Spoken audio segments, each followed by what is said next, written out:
You're listening to Grown and Growing with Sonia Hamlin.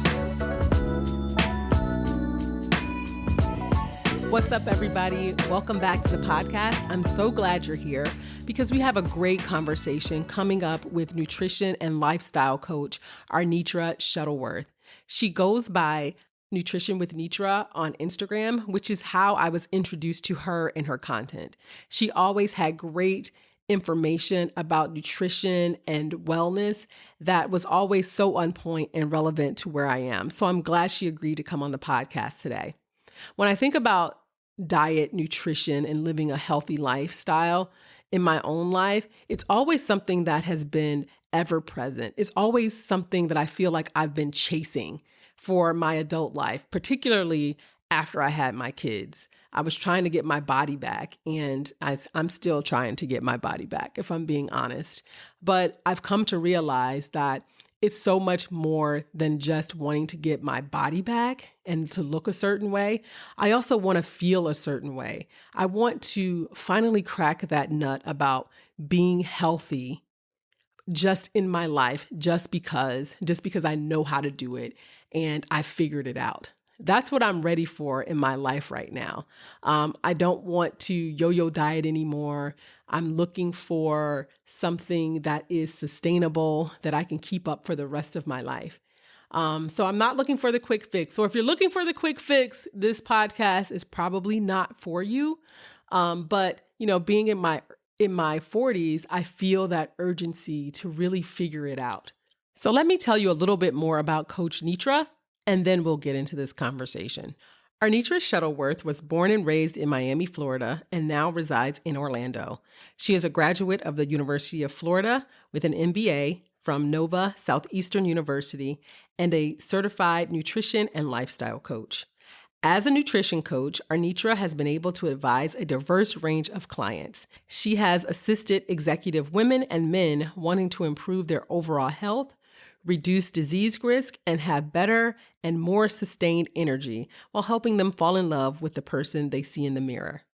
Her mission is to help clients reach their goals through lifestyle behavior modifications that include stress management, sleep, consistent exercise, and fitness regimen, while establishing a realistic relationship with food.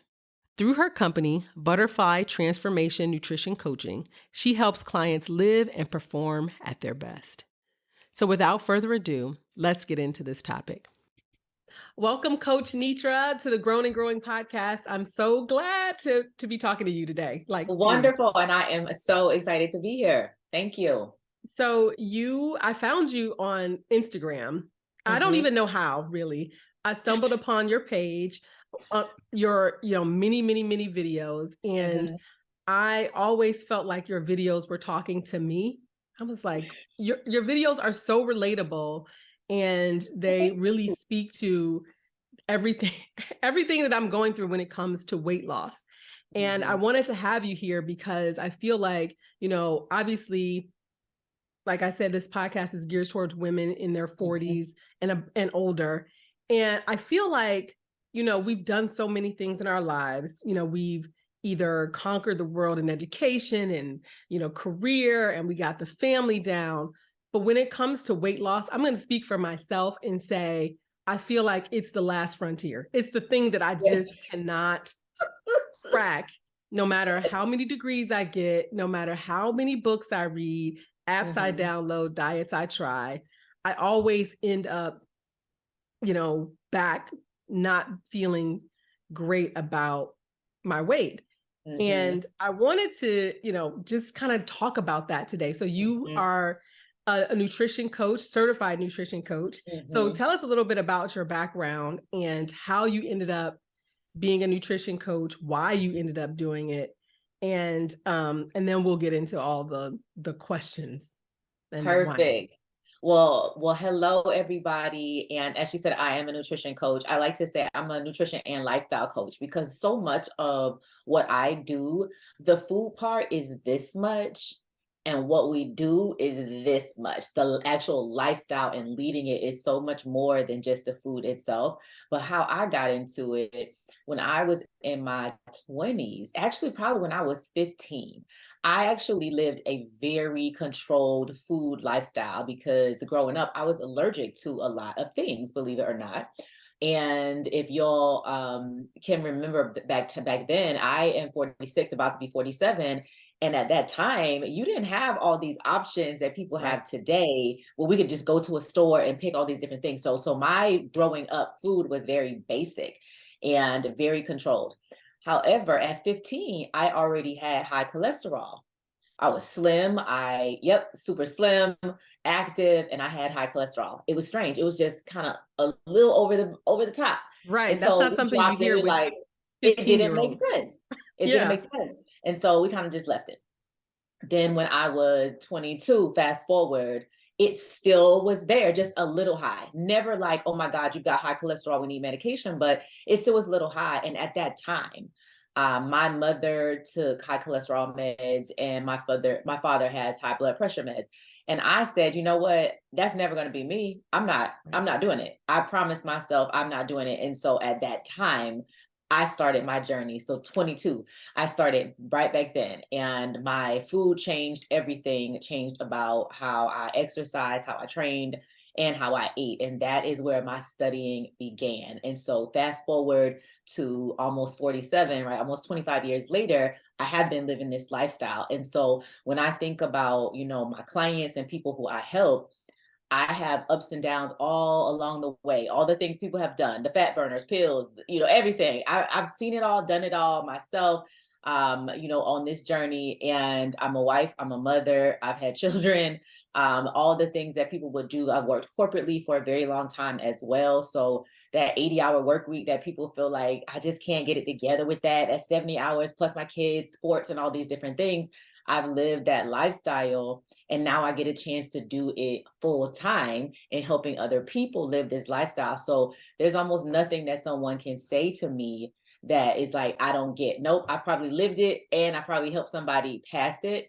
Yeah. But it's what I love to do. It's what gets me up in the morning. And so I'm always excited about helping people change that trajectory of their life, reel their health back in, feel more confident, and really accomplish something that they've probably been struggling with for a very long time, and finding out that they can't overcome it. So that's where I get my most joy. So that is how I started to do what I'm doing. So here we are, like 25 years later. Holy cow. First of all, if I could have gotten the lessons at 22, like if I could have learned how to eat at 22, I feel like I will be so much better. But, I didn't grow up in a household where, healthy foods were prioritized. It was more about convenience and, oftentimes convenience is not the most healthiest foods. And then when you're young, you also have a faster metabolism. Absolutely.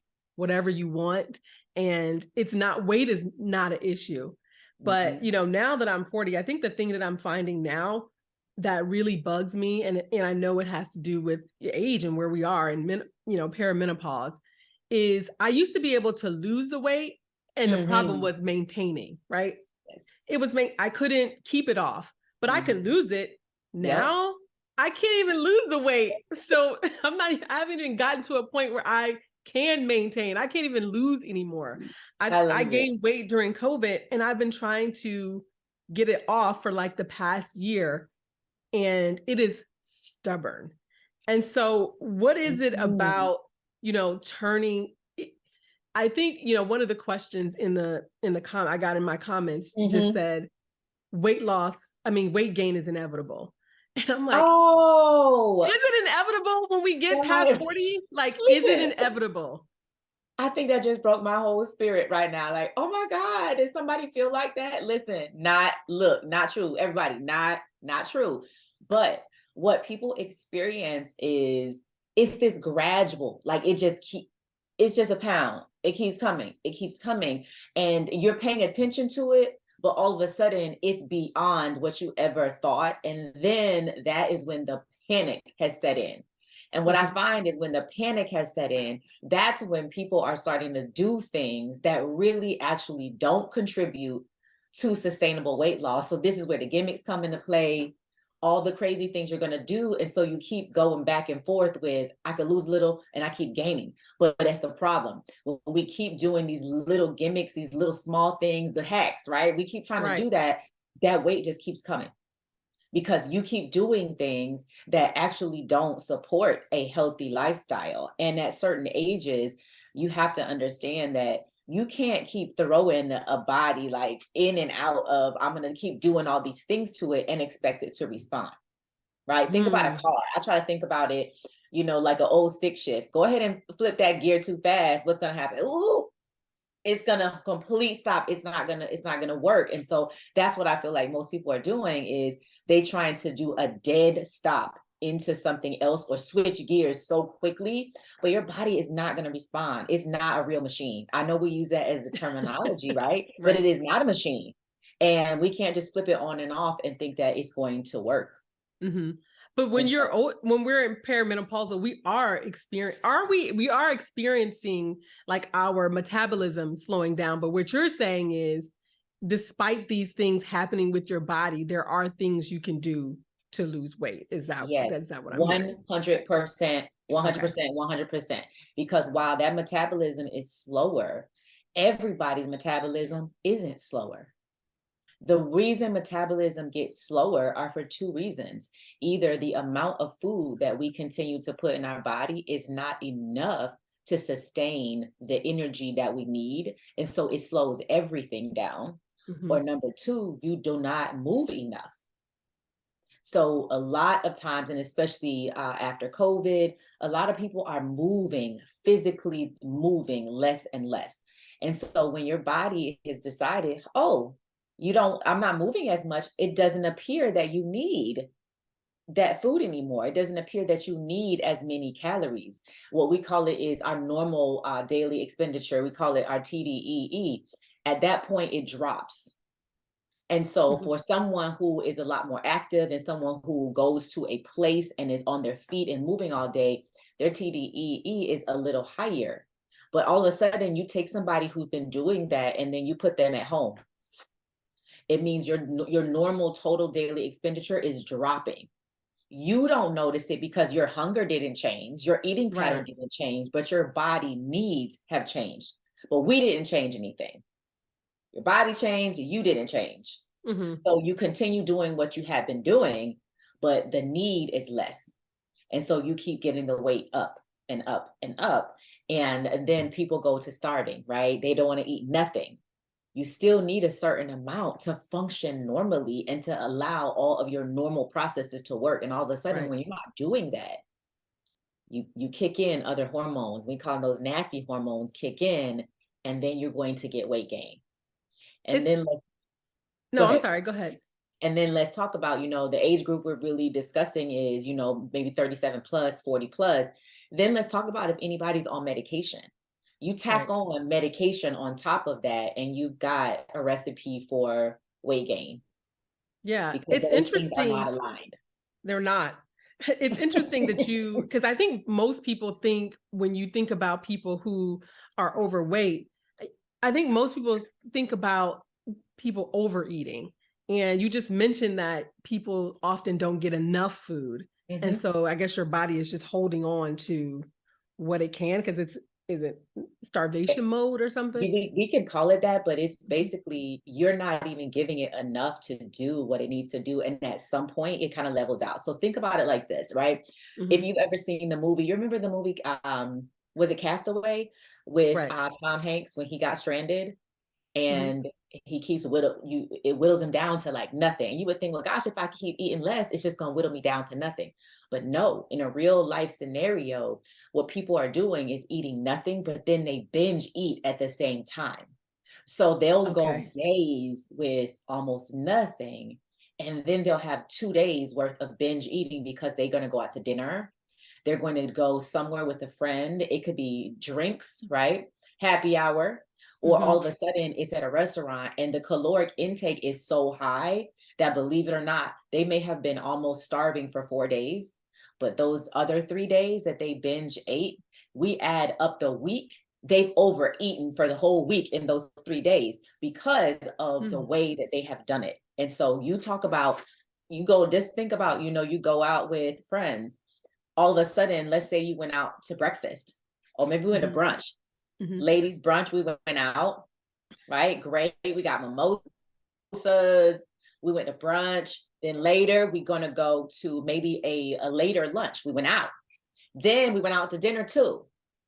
Right. That's one day. And you had drinks. And that one day. And we had drinks, right? And in that one day, most people have taken into account of food and calories of 2.5 days in their one. So that is how it happens, where people are literally not eating, because I know logically you're like, that's crazy. If I didn't eat, then I should be whittling away like Tom Hanks in the movie. No, that's because that binge has happened. That's the only way. The calories are still coming in that body. They're just not coming consistently. Yeah.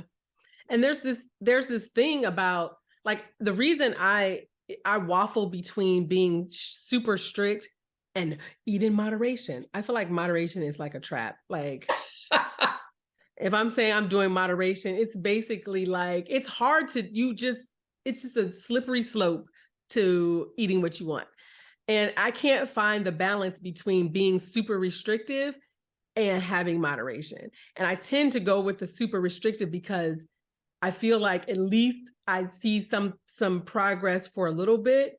And then, at some point you can't maintain it because life, and it's too hard, and, things happen and you can't maintain it. And then you get to moderation where you're like, okay, I'm not going to restrict myself. I'm just going to eat more veggies, and maybe I'll have a dessert. And then it's like a pint of ice cream later. And you're like, I can't find the balance between the two, like what works for you. And so I guess we're going to talk about, all of that. Yes. And I will tell you that you are not alone. That actually, for both men and women, that is one of the most common concerns, is it's either too restrictive or it's too loose. Right. Right. And it's like, well, what do I do? But at the end of it, we're always trying to find, number one, foods that you enjoy. Because if you don't have foods you enjoy, nobody's going to stick to anything for any length of time if you don't actually enjoy it. And that's usually where people totally struggle is, they go somewhere, they get some strict meal plan, they're going to do the challenge, they're going to do something that is super restrictive. But how are you going to get off of that? Then they just go into, oh my God, I look so good. Like I lost this 10 pounds, I lost 20 pounds, whatever, in this short amount of time. And then all of a sudden they just go back to eating the same way they did. Right. There's no growth, there's no change, versus when you are eating meals that are balanced, when you're eating meals that you actually enjoy, but in the right quantity, you find that you can eat a lot more. But oftentimes where people struggle the most is they actually don't know what real quantities look like because they've never had measured anything, or they eyeball everything, or they just don't know how much they should eat. And so they just load the plate. Right. And we live in America where everything is huge. We went to Europe, everything was tiny. Their drinks in the store were tiny, but everything in here is supersized. Like I feel like they just set us up to fail. Like I don't even like going to what's the Italian place, because the portions are so huge. It's like I don't even eat a quarter of the portions, but I feel like the society we live in also just, it's a barrier. It's an additional thing that you have to kind of live with and mentally get over, because it's everywhere. The amount of food that we have, it's, we are not want to say gluttonous country, but we like things big and a lot at the same time. And it's like, you've got to find that balance between what is the right portion size for you. And often the nutrients are unbalanced for most people. Either they don't have enough protein, they got way too many carbs, or they don't have enough carbs or protein, but they have too much fat in their diet. And that usually is the easier one to do. Things like mixed nuts, avocado, right? The oils, those can get you so quick where people feel like, oh, I'm eating healthy. You are, but it's the wrong quantity. And that's where people get really stuck. They're like, man, I don't know what to do. I feel like I'm eating all the right things, but it's just they don't know the quantities. And most people won't know that unless you have worked with a coach or a Mhm. nutritionist. If you have worked with someone, that is how you learn. But So a you, safe so way it's is hand portions. So Mhm. it's really about like, I mean, you mentioned because if you do a diet like keto, it's like you eat as many vegetables as you like. There's no measuring. There is no like, you can eat as much as you want, really, of these quote unquote healthy foods. But what you're saying is the practice of measuring your food, knowing how many calories. Are you still counting calories? Is counting No, calories still okay? and you don't even have to. And I know this is where a lot of people get really stuck because they want to use every app in the book. I'm gonna track every single thing. But the fact is, if you are not somebody who has a lot of food knowledge, you won't even know when you want to put, okay, I got, chicken breast today. Well, how much of it do you have?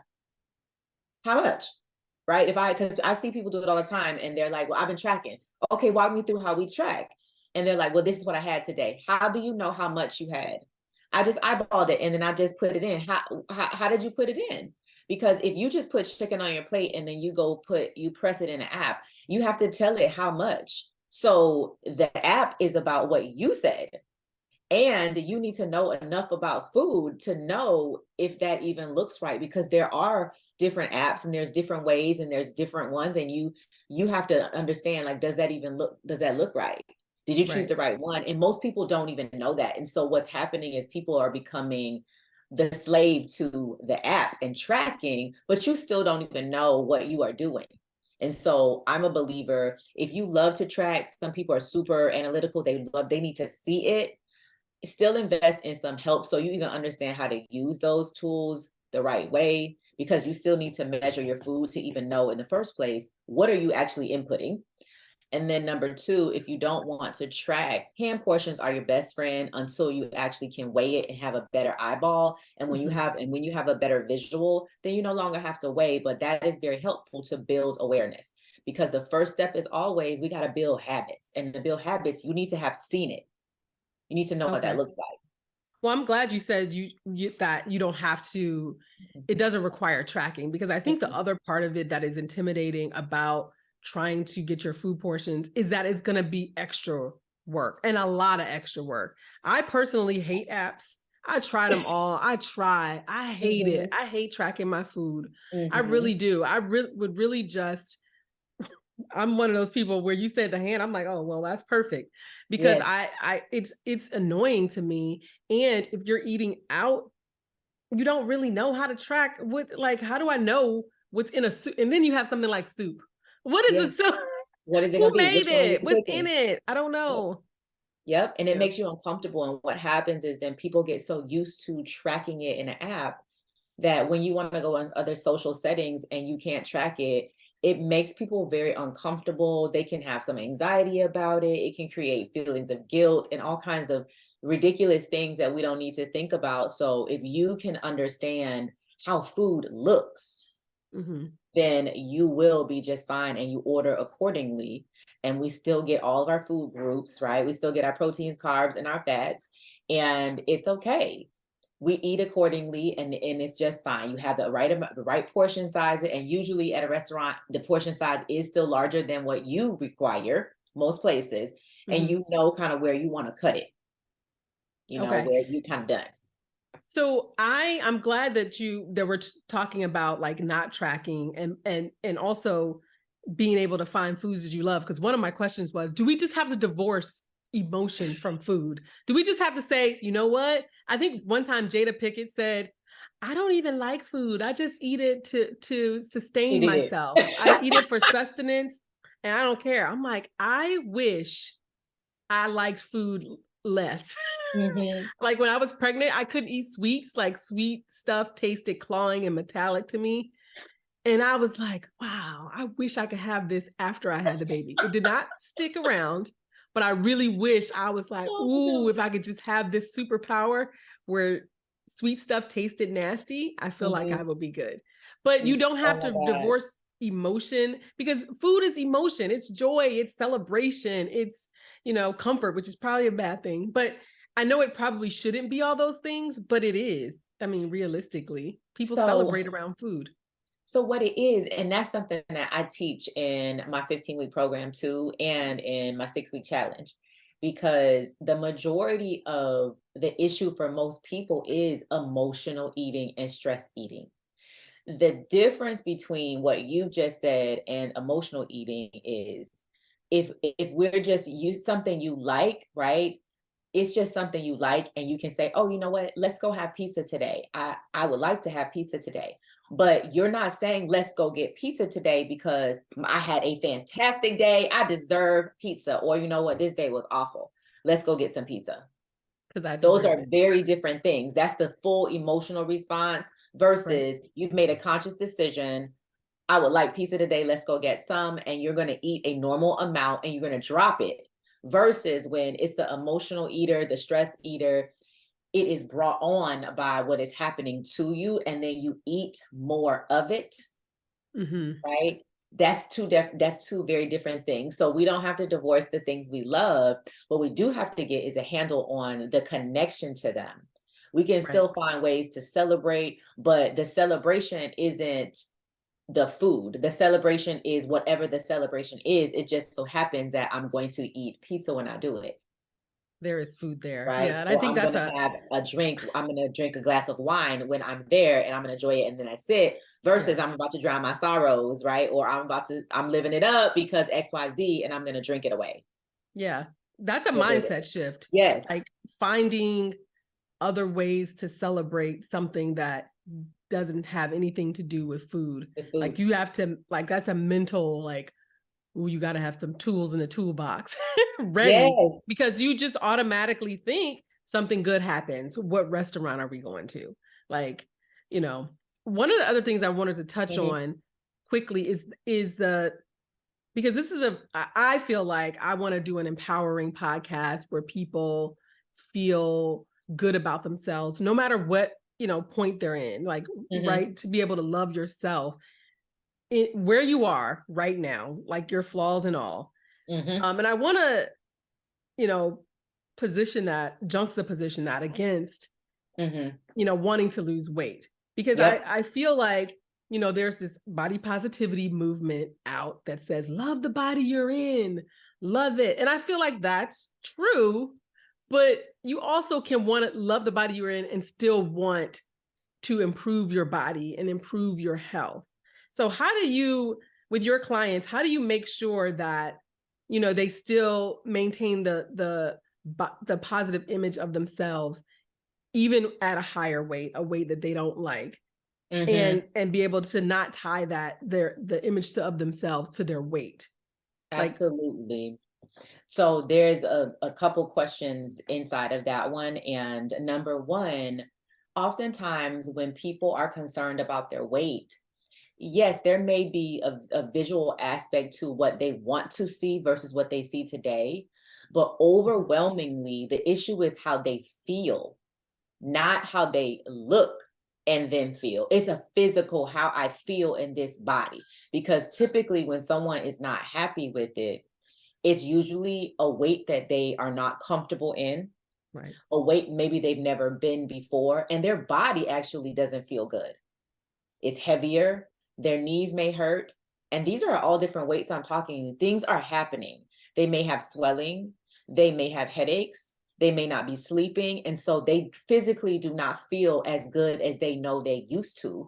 And so when we start to address habits that help you feel better, then people are very confident in the body they see today, knowing the body they want and the body we may be working toward, but they still be very confident because they feel better. Their energy is higher. They're sleeping better. They're in a better mood. They're seeing some of that swelling dissipate.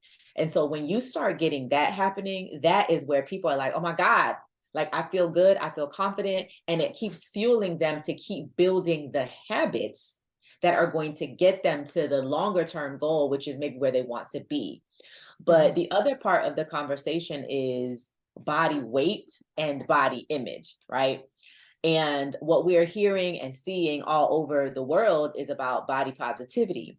But we can't make the mistake in saying that body positivity is only about people who might be heavier than someone else, because that's not the real issue. The scale weight is one piece, but anybody who has heard me talk or any of my videos, your body fat percentage will trump any part of the conversation, because that is a real number that is factual around if you are at certain levels of body fat percentage, no matter what you physically weigh. It could be the 115-pound person or the 250-pound person. But if your body fat percent as a woman is above really 32, but we're pushing it. If we get above 36%, 36? I don't care. Yes. If you're above 36%, and it doesn't matter. That's why I say the scale weight, that's just, it is what it is. But your body fat percent, you can't lie about that one, right? It's a factual number, no matter what you physically appear to look like. And so if that body fat percent is above 32, approaching 36 and beyond, it means that it put you at a health risk of every single condition that we can name. And so that is the issue, is that you have put your health in jeopardy. And so I always want to be clear with people that your scale weight is one piece of the puzzle, but it is not the only part of the puzzle, because then it would have people thinking that there's this divide of like slim people and larger people. It is not, because you will have people who are physically going to weigh more. They're period. We different people. People are going to look different. Bone structure, full, everything is just different. People have heavier frames. Their bones are weighing more. And so it's going to be different, but we've got to treat it the same with, hey, health is health. And if you have a high body fat percentage, even at 115 pounds, oh, I promise you, high blood pressure, diabetes, high cholesterol, cancer is all at your door, even though on the outside, people are saying, oh my God, they look so good. They're so thin. Mm-hmm. Yeah. Not true. Yeah, I actually had to tell my husband that. I'm like, just because you're skinny doesn't mean you're healthy. Yes. He equates skinny with health. Far from it. Yeah. And when skinny people have heart attacks, he's always like, but she's skinny, but he's skinny. And I'm like, that means nothing. I mean, absolutely nothing. And it's so funny because I find that so much of, people's identity, often is wrapped into the physical package, that you can almost forget that there's a lot of very small individuals walking around that have the worst health because there's nothing outwardly telling them, hey, you got to do this different. Right. Versus people who may be heavier, everything on the outside and people's view is saying, uh-oh, you know what, you got to lose weight. I got to lose weight, got to lose weight. And nobody's paying attention to that slim person who has the worst habits imaginable because they just look slim. Mm-hmm. But they are the worst. They are the ones that creep you with all of a sudden they got massive diabetes. They take an insulin 3 times a day and nobody knows because they just think, oh, they slim. Right. So that part we've got to get past and really focus on what's really important, which is body fat percentage. And because that's very objective data that it is proven that at certain levels you are at a health risk. And if your objective is to be healthy, fit, and strong, and that is my term, healthy, fit, strong, then you're going to do things differently to help you be healthy, fit, strong, regardless of what you look like on the outside. Right. And I think, a lot of what you're talking about, a lot of what we discussed so far has all been about mindset. Because I feel like, even at my big age now, I know that it is probably my body will follow my mind. Like, and I know it's a mindset issue. Like you need to, but I don't, know how it's important to have the right mindset when you're approaching it. And so how do you keep people like motivated and consistent? Like, that's the biggest thing. Like, you've been doing this for 25 years. So it's like, how have you been consistent, and how do you not beat yourself? How do you get back on track? So there's the backsliding, which is probably inevitable, right? In some way you may eat something, or you may feel, especially when you're new to it. How do you get back on track? Because that's the other thing. I do keto. I did keto perfectly when I was like 25. I have never been able to do it as perfectly as I did it back then. Like there's always something in your mind when you backslide. It's so hard to get back to doing that restrictive, whatever diet it is, whatever it is, you can't do it as well as you did it the first time for some reason. And let me tell you why. And I'm going to answer the question, because when you do it the first time, you want to do it right. You're like, I got to do it right. I got to do it right. I have to see the result. But that first time around, you lose the weight, or, you look like you want to look, and you're like, oh, look, it wasn't that difficult. Maybe it wasn't that hard. And then the second go round, it's not as strict. It's you personally are not as, okay, it's got to be exact, because you think, oh, I did it before, so it's going to work. And I don't need to lose 20 pounds this time. I just want to lose 10. And so we're not as strict. Right. But this is where the fallacy, right? With the games we play with ourselves. But I will tell you that when someone is new, or we're trying to help people stay motivated, so much of it is not even motivation. It's really about, why are you here? Why do you want this? Why is this important to you? Because motivation will come and go. It's just like some days you're going to feel awesome. Like, yes, I'm ready to get up and work out. And then some days you're like, oh my God, like I can't, I'm not getting up. I don't want to do it. But what is that thing that's going to get you up, even when you feel like this is like the worst day ever? Right. And that is what is important to you. What is that why for you? And to me, every single person who is on a journey needs to have a very clear, why are you doing this? Because if you don't, it's going to cause you to disconnect from things when it gets challenging.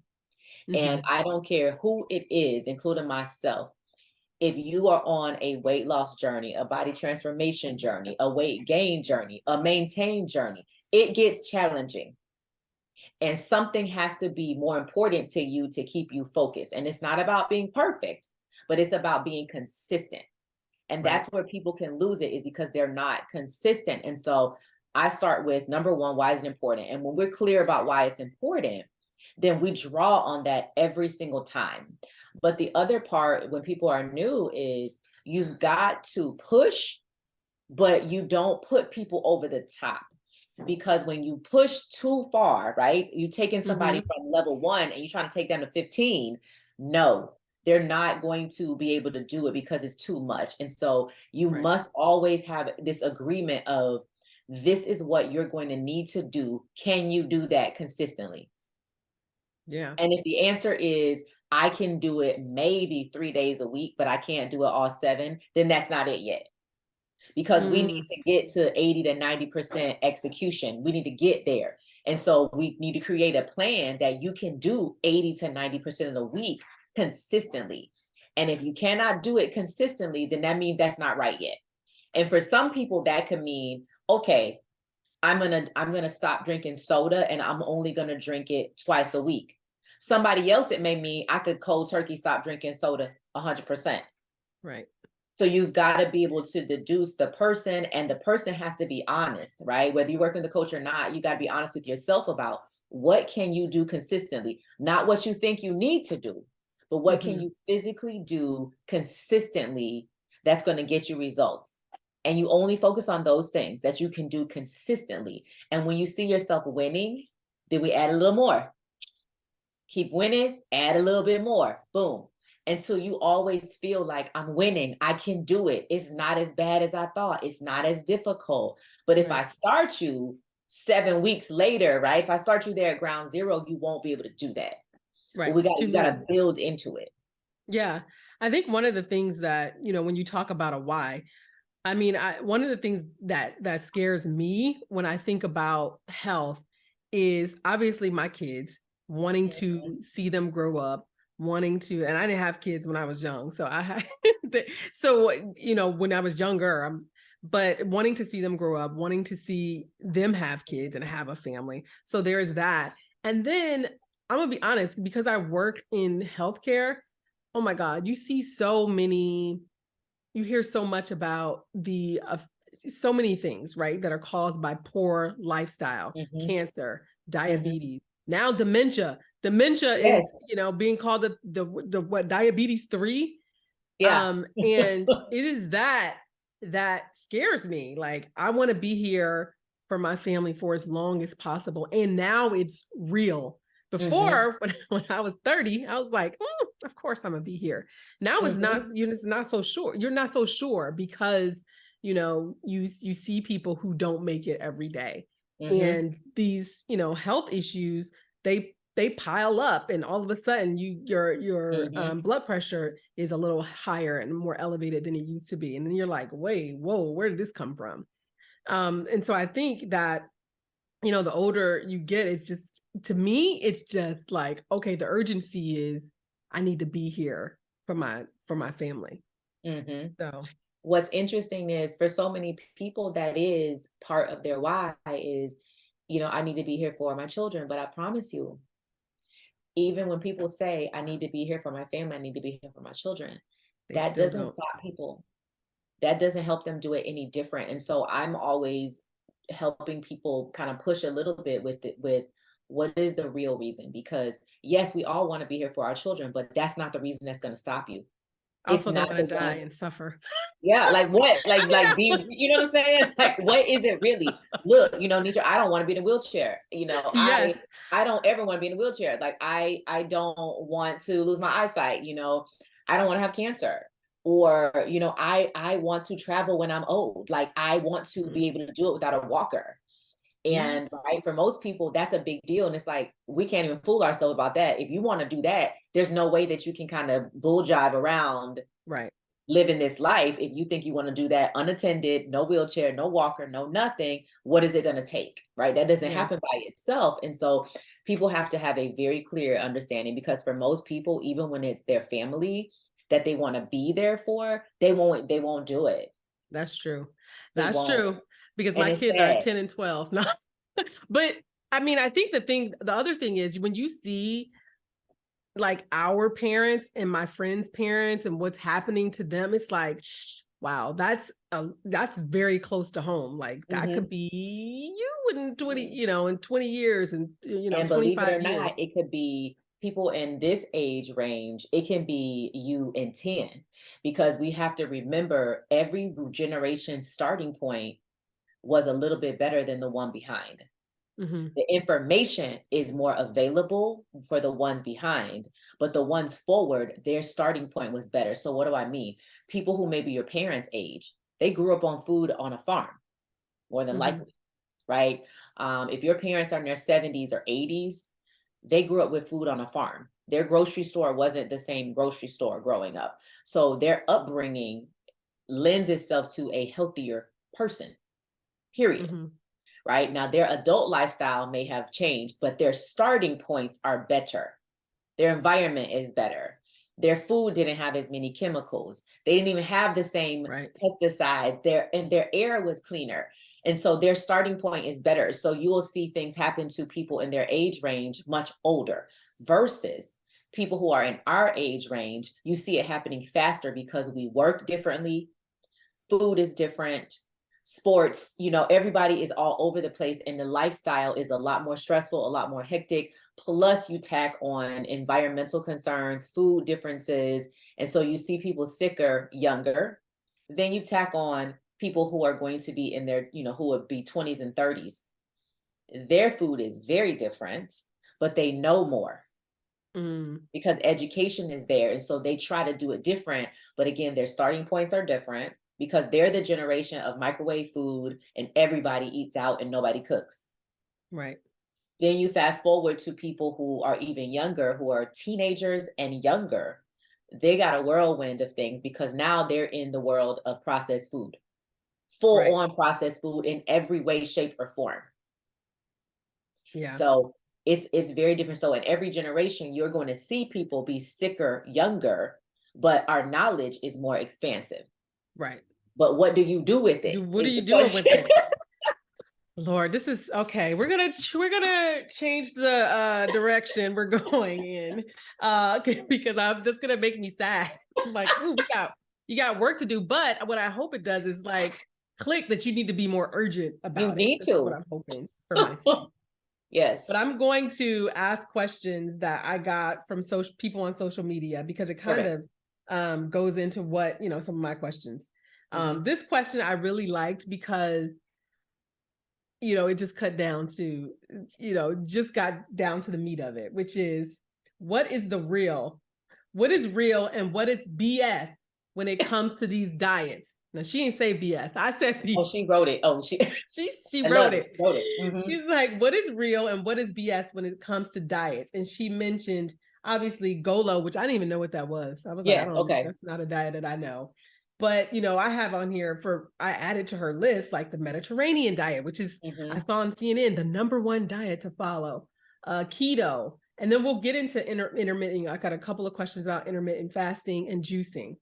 So, what is when it comes to these diets? I know you talked about maybe they're restrictive, but let's talk about the Mediterranean diet, which is supposed to be based off of people who live in the Mediterranean and they have a healthier diet and they live longer and they have beautiful skin. And this is the way you're supposed to eat. I think it's based on a lot of, actually, I don't know anything about it.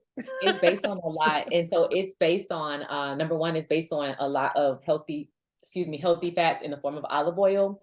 And then it is based a lot on certain proteins and vegetables. It's a little bit lower on certain carbohydrates. But what's different is the Mediterranean diet, and there are studies now that are out, full articles, journals, to show that it's not necessarily the best. And the studies were done based on people whose lifestyles are not comparable to people in the United States. These were individuals who don't have the same work life, don't have the same work schedules, don't have the same hustle. The stress load is different. And so that lifestyle is not necessarily one that translates.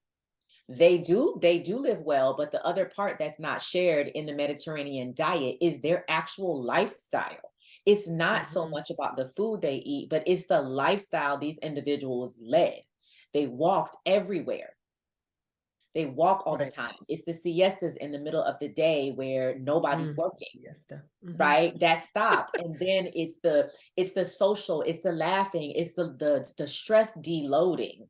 And so that's the other part of what helped those individuals be healthy. It was the lifestyle, not just the food.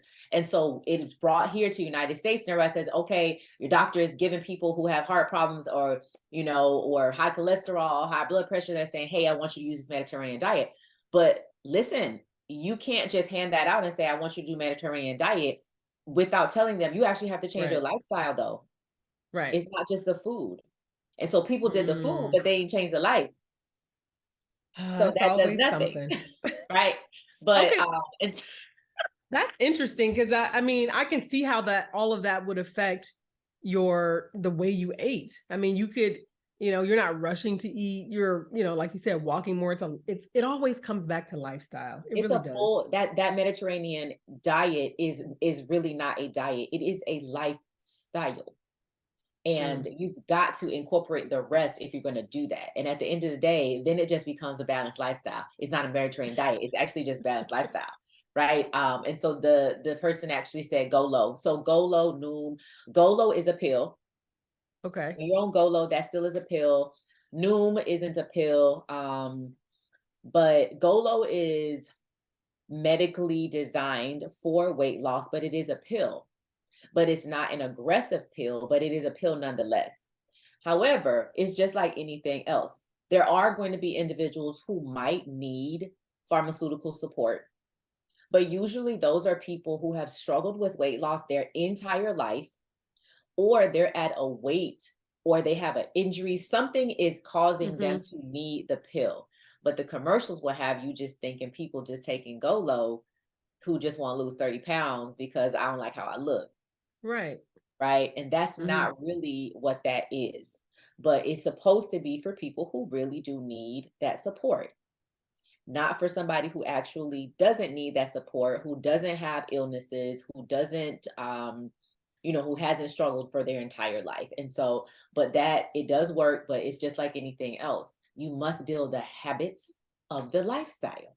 Right. You can't. And then do you want to take a pill to lose weight? Like, now, some people do. That's why I say, and the fact is, you have to know at some point, even with go low or the ones that are even more so phentermine, at some point, you're getting off it. At some point, you're not going to be on it. And so what are you going to do? You have to develop real lifestyle habits. And so I always tell people, before you go to pharmaceuticals, try to live a consistent, balanced eating and a consistent exercise routine that is the right one for you.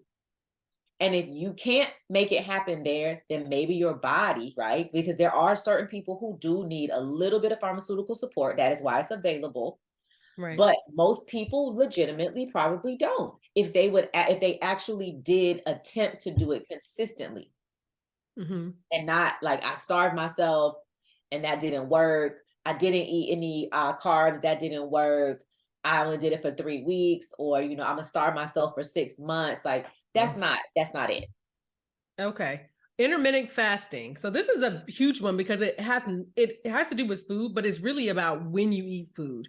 So I actually saw, I used to do intermittent fasting. I follow this site called Zero, where it helps you track your intermittent fasting time.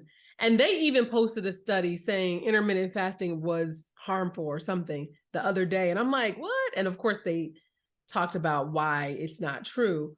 But so is intermittent fasting bad? Is it something that you can incorporate if you're doing other things well, if you have a more balanced life? Can you, do the, 16, 8, 8, 16 or whatever? I'll tell you, for the issue for most people is that they're trying to treat intermittent fasting like a diet. But Right. intermittent fasting is not designed as a diet or a restricted caloric intake. It is around restricted eating window. That's it. The only thing that is supposed to be doing is allowing your body to have more time in what we call a fasted state, meaning you do not have any food in it. And so it allows your body to keep kind of metabolizing faster and with no food. And so the premise is that you will be using and burning, kind of using that fat storage a little bit better. It helps people with, brain clarity. It helps people feel better, digestion, all that. But the problem comes in when people are using it to eat nothing. So what they're doing is, let's say somebody's going to do the 16-8. And what that means for everybody, listening, that 8-hour window, 8 means that's the window of time you're going to eat. So let's say that's 12, let's say 11. Let's say that's 11 to 7 p.m. That's the 8-hour window. But what people are doing now is they may eat maybe twice in the window. But the problem is most people cannot get the caloric intake even necessary to be in a real deficit, right? Even if you're trying to lose weight, they're nowhere near close. If you actually eat the sensible meals that make sense, you're not even going to get close to what your body as an adult would need in those little 2 meals that somebody's trying to get. Or just imagine somebody's eating one in their 8-hour window. And so they're saying, oh, that's going to help me. No, again, the window is supposed to just shorten the eating window, not the caloric intake.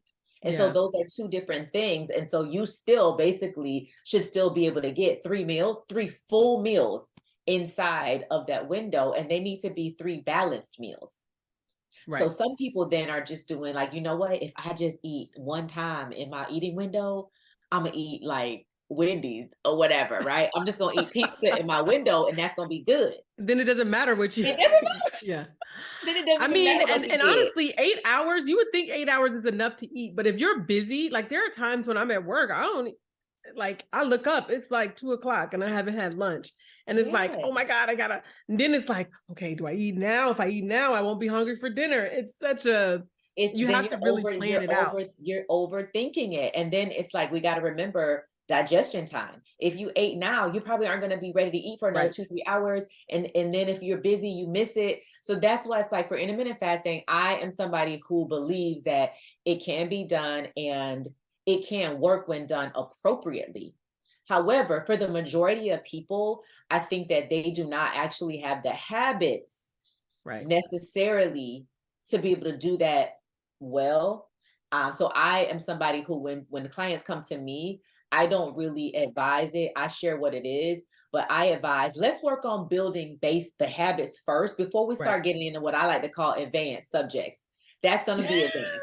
Okay, that's AP That's AP. nutrition. That's Okay. AP nutrition. Just like carb cycling and all those kinds of things. That's a different subject matter. It's like, let's just get the basics. I don't Let's get even know to what carb eating cycling is. consistently and So, exercising consistently first. well, here's a question that somebody asked about eating for your body type. Like, is there such thing as eating for your body type? Like, if you're pear shaped, hourglass, I don't know what the other shapes are, So I but know there are a lot of books written about it, but if you really dig into all of the real medical journals, at the end of the Mhm. day, they'll tell you those are not going to be as accurate. At the end of the day, you actually just need to start eating pretty balanced and exercise regularly, because it's too much that goes into somebody's what the body we see versus the genetic makeup versus their actual environment. There's a lot of things that go into that the book doesn't tell you about, just the body shape alone. And so Mhm. it's definitely something where you have to start to just eat very balanced and based on different scale weight, looking at what is your goal and how Mhm. much does your body need, and as a caloric intake based on your goal, whether it be weight loss, maintain, or weight gain. And then you have a very consistent exercise routine. Okay. So I'm gonna tie these two questions together Hmm. because I think they're related. And one is, what does a healthy diet look like for perimenopausal women? So you talk a lot about a healthy diet, a balanced diet. We talk about eat well, eat good. What does that mean? And then the second part is macros. Like, what are macros, and should um, are counting macros an effective way to lose weight for women over 40 Okay. is what this says. Perfect. So Okay. I'll do macros first and they'll tie right into the menopause. So macros are basically just the nutrients that your body needs for life. And so the macros are your proteins, carbohydrates, and fats. The carbohydrates are going to be your vegetables and fruits, and your fats are going to be things like oils, avocados, chocolates, butter, any of those Mhm. things, and cheese. Okay. So the catch is this: macro counting, right? There is a certain amount of macros that work for a certain body. So, for example, if you tell me, Coach, I want to lose XYZ amount of weight, we can predict based on your age, how much you weigh right now, your height, your current level of movement, as far as like your job, plus then Mhm. your movement of exercise, how many grams of proteins, carbohydrates, and fats you need separately to eat. However, there are individuals who want to do what we call macro counting. When you only count macros, I promise you, you can make macros work and eat crap food.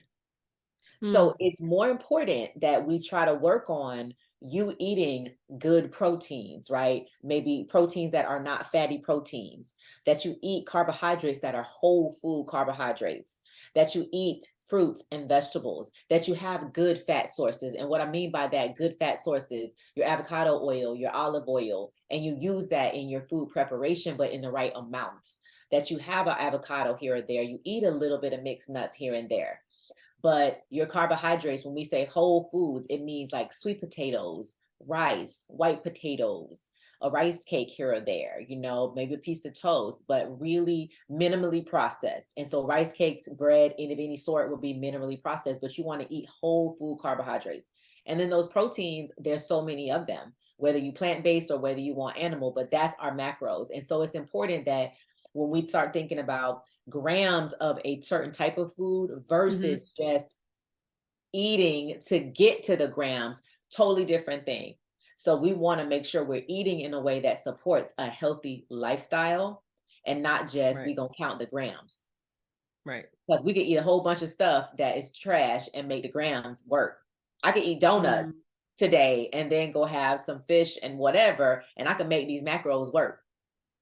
Mm. But So does you that game make so sense if I people did it gonna every find a day? way to game the Right? system. That's what happens. And so that's where it's like we got to stop playing these games where it's like, oh, we gonna make these macros work, because then that turns into exactly what Weight Watchers was. We gonna make these points work. All People right. gonna lose weight, but what happens when you stop counting these points because you don't know how to actually put real meals together? You don't know how to live. And so it's important that we start to teach people how to actually live the life and actually eat and put food together so you don't feel like, oh my God, I can't do this. So that's that. Yeah. Now, when we talk about menopausal women, I think the one thing for sure for a lot of women is the fear of weight training, believe it or not. Most people who are menopausal, the issue is they're trying to be on a diet. Usually they've started to gain weight. There are things that are happening, and then all of a sudden they're trying to be on a strict diet.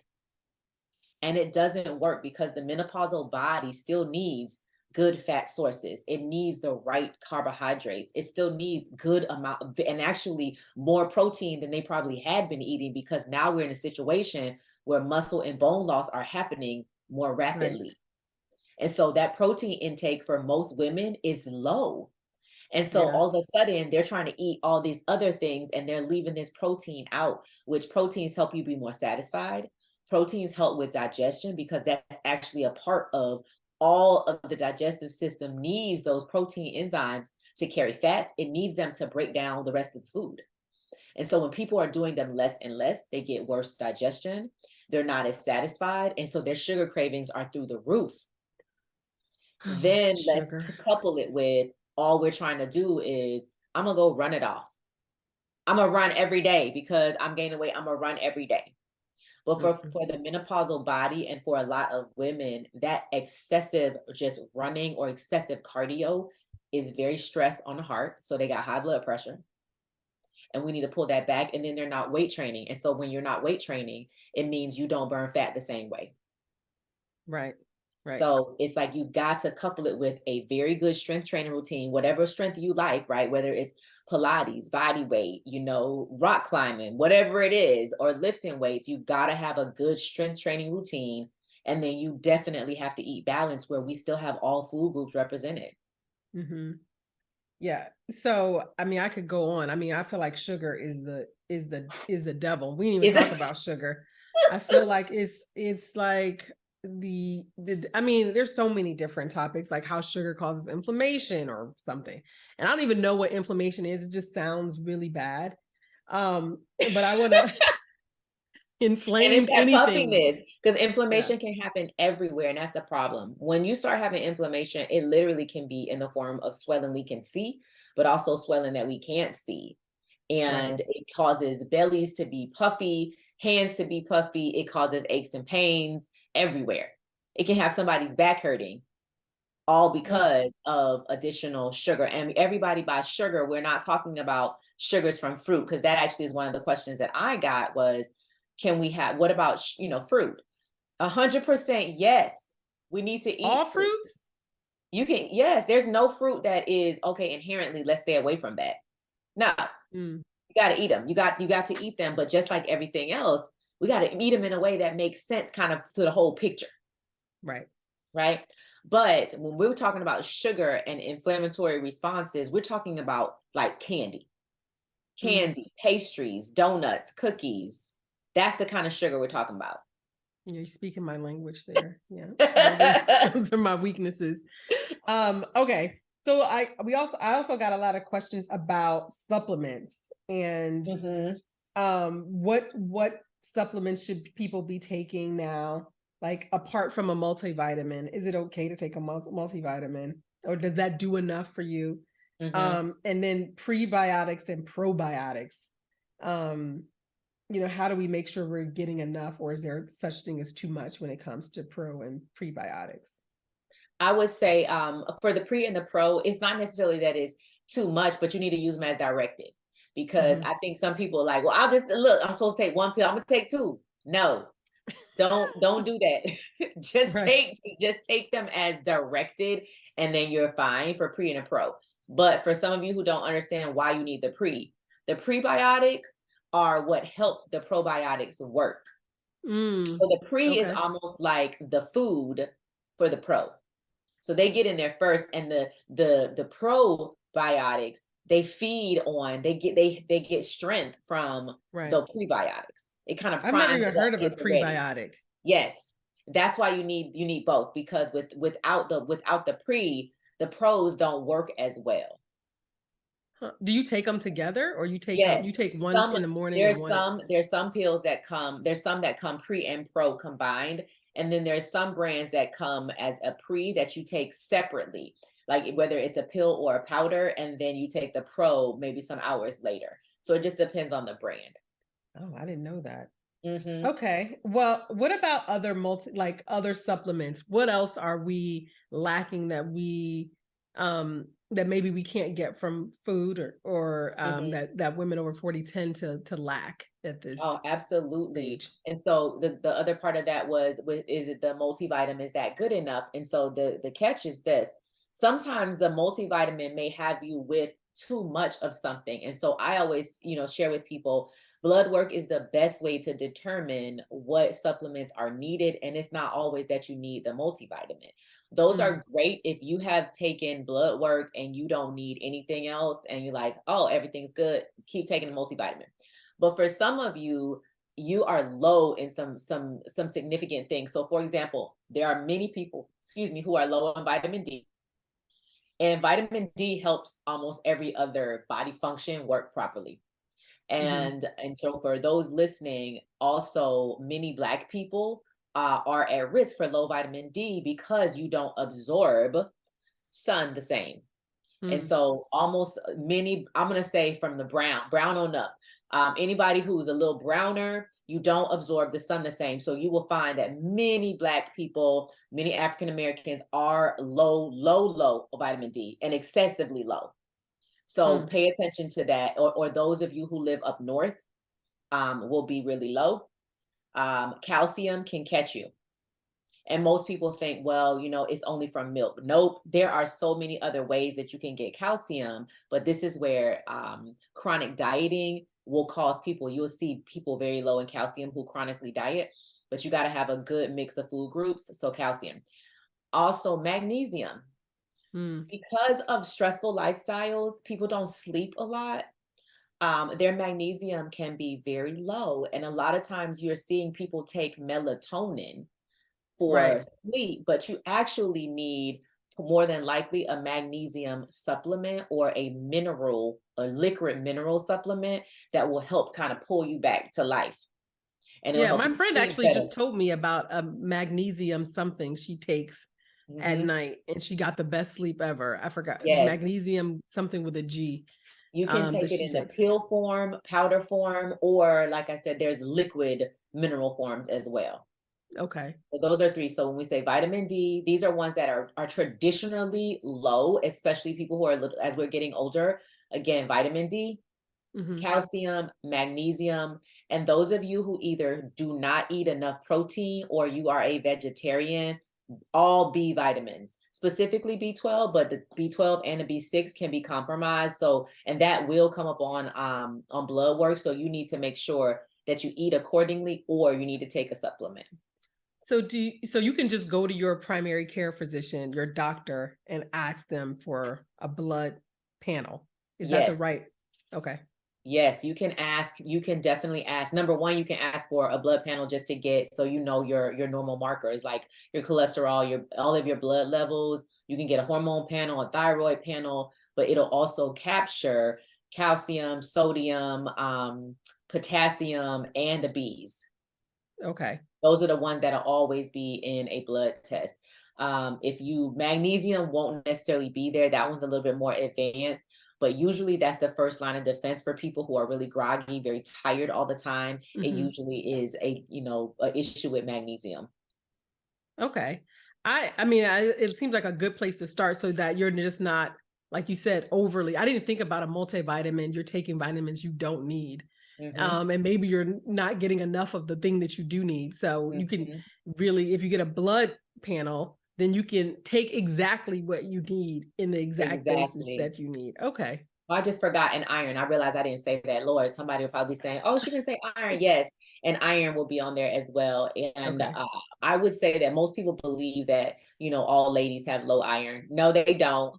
No, they don't. But it can be common in women who have very heavy menstrual cycles, or Mm-hmm. maybe their iron is only low during that week or those 2 weeks for some, and those who have fibroids. Mm, Those who have significant fibroid issues, low iron can be significant. yeah. Okay, so that's all the questions that I think my husband asked the question. He Okay. is convinced he wants to drink soda, diet soda, tea with cane sugar, or smoothies. Which one is the best? Because he needs to drink one of them. You know what? Like, because I always get on him.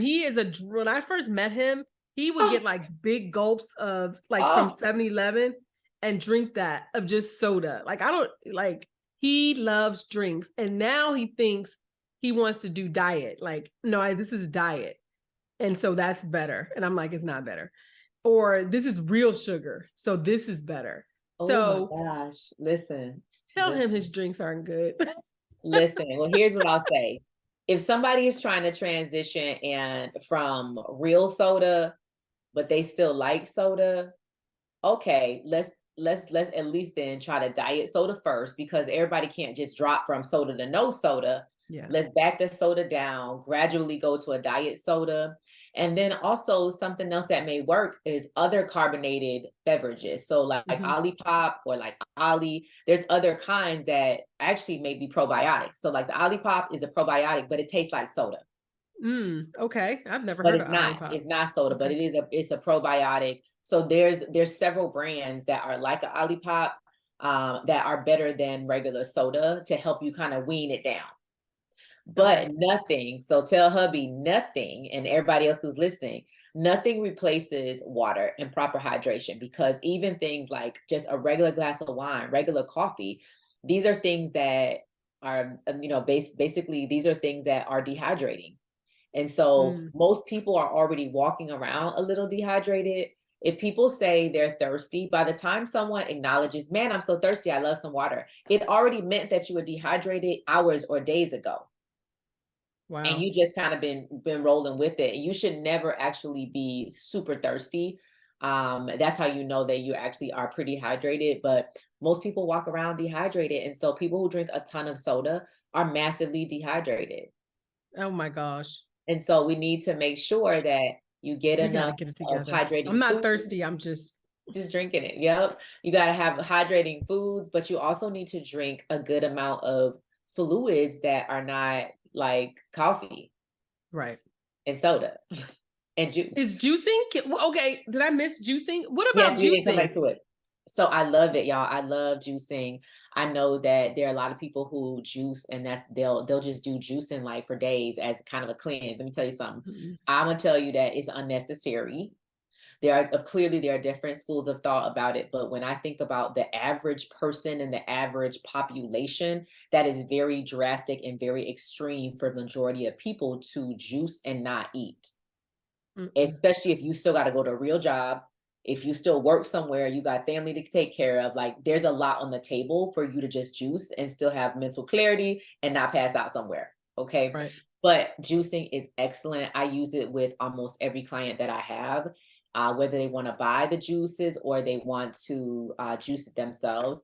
It is a fantastic way for us to get additional vitamins and minerals in your body in a way that's palatable. Because remember, there are a lot of people who do not like vegetables. This is the easiest way for me to get it in your body in a way that's safe, comfortable, like, okay, that's kind of sweet.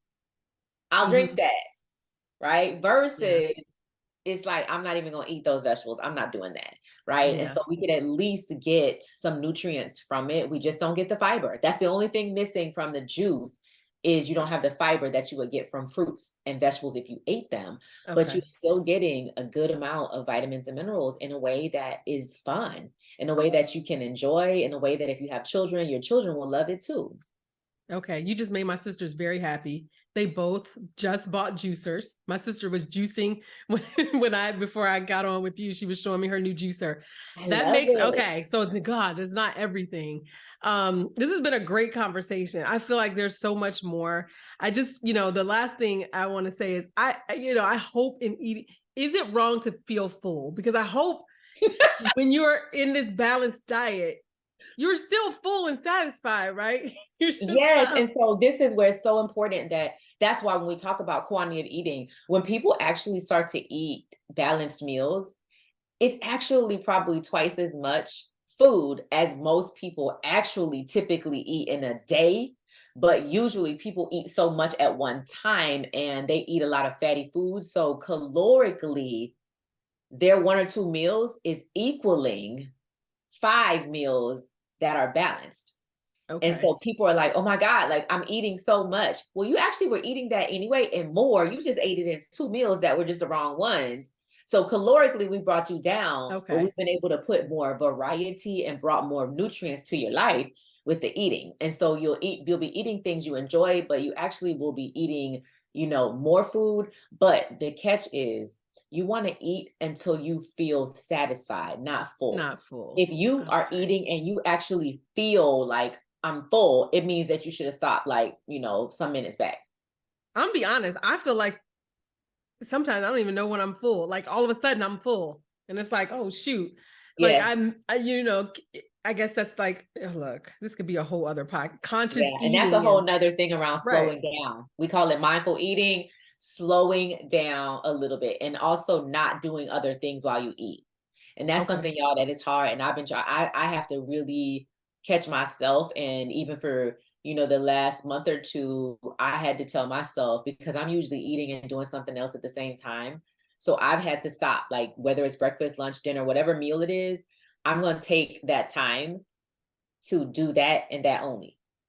I'm not going to be on my computer typing at the same time. I'm not going to be on the phone, all these other things while I'm trying to eat, so I could slow it down and just pay attention, and then I'm done. That actually sounds nice. Yeah, just like even just 10 minutes, 10. Yeah. I'm not talking like 30 an hour. I'm like 10 solid minutes.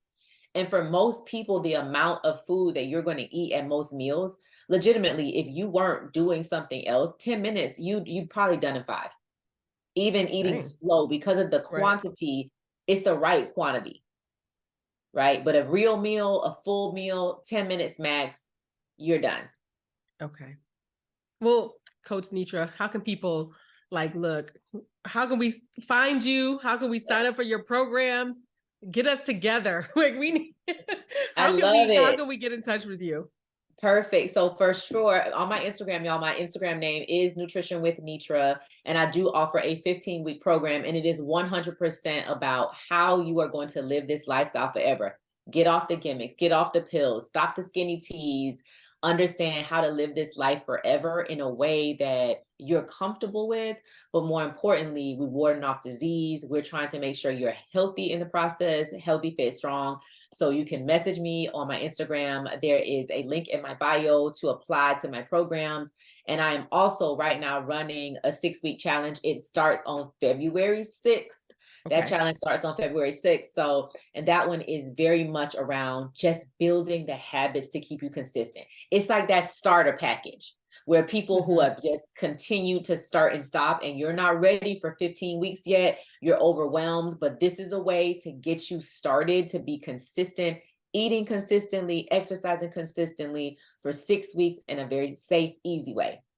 Okay. Well, this podcast will come out on the 7th. I meant to tell you that, February 7th. So one day, but people can still connect with you. Have awesome content. You seem like an awesome coach. Good information. Thank you so much for joining us today and being, honest about where we need to get with food. And it's not about, quick, fast, and in a hurry. That we just need to, like you just said, when you're slowing down and eating, we need to slow down and think about what we really want with our life and our food. So, well, thank you. And I have enjoyed it. Thank you very much. Yes. And I will link all of your, how to find you in the show notes. So, people don't have to remember, but it's in the show notes. Thank you so much, Coach Netra, for joining us. And for everybody else, I will see you next time. Bye, everybody. Thank you.